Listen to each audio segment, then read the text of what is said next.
In September 2020, the American Chamber of Commerce in Indonesia and the Economic Research Institute for ASEAN and East Asia collaborated with 24 implementing partners to conduct a survey of 264 firms with operations in the Southeast Asian region to gauge the impact of and responses to the COVID-19 pandemic.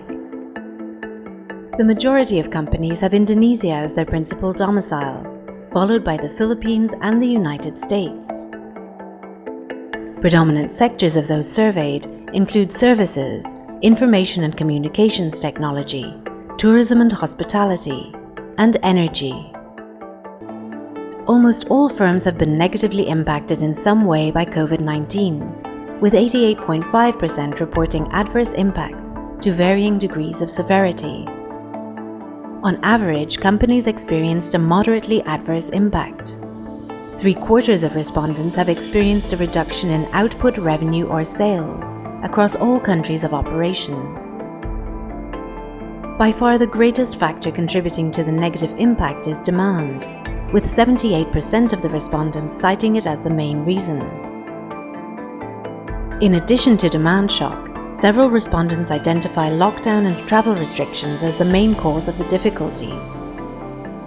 Supply chain disruptions are a significant concern, with 72.65% of respondents experiencing some degree of disruption. Of these, most report difficulties obtaining imported inputs. In response to the challenges of the pandemic, 88% of firms have shifted to a work-from-home policy. 46% have implemented hiring freezes. 33% have reduced the number of employees. 24% are considering reducing overseas operation or production. 7% are considering reshoring to their country of domicile. 46% of respondents are planning to make new investments in 4IR technology. And 64% of these stated that this decision was influenced by COVID-19. Most respondents believe that it will take until Q2 2021 or later for business activities to stabilize. In a similar survey conducted in Indonesia in April, 36.4% of respondents were optimistic that business activities would have returned to normal in 6 months. However, in the later survey, 67% of Indonesian respondents do not expect activities to stabilize until the second quarter of 2021 or later. In Indonesia, longer-term expectations had a more negative slant in April. 31.8% of respondents believed that there would be a significant impact, 50% a moderate impact. In September, just 12% anticipated a significantly adverse impact over the next 2 years, while 23.5% expected a moderately adverse impact. 57% expect innovations to result from the pandemic.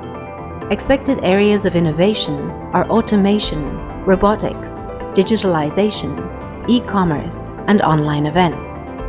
Changes that are anticipated to become permanent after the COVID-19 pandemic include video conferences, working from home, and decreased travel.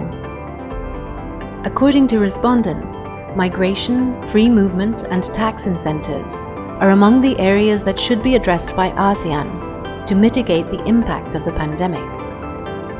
To download the full survey report, visit ERIA.org.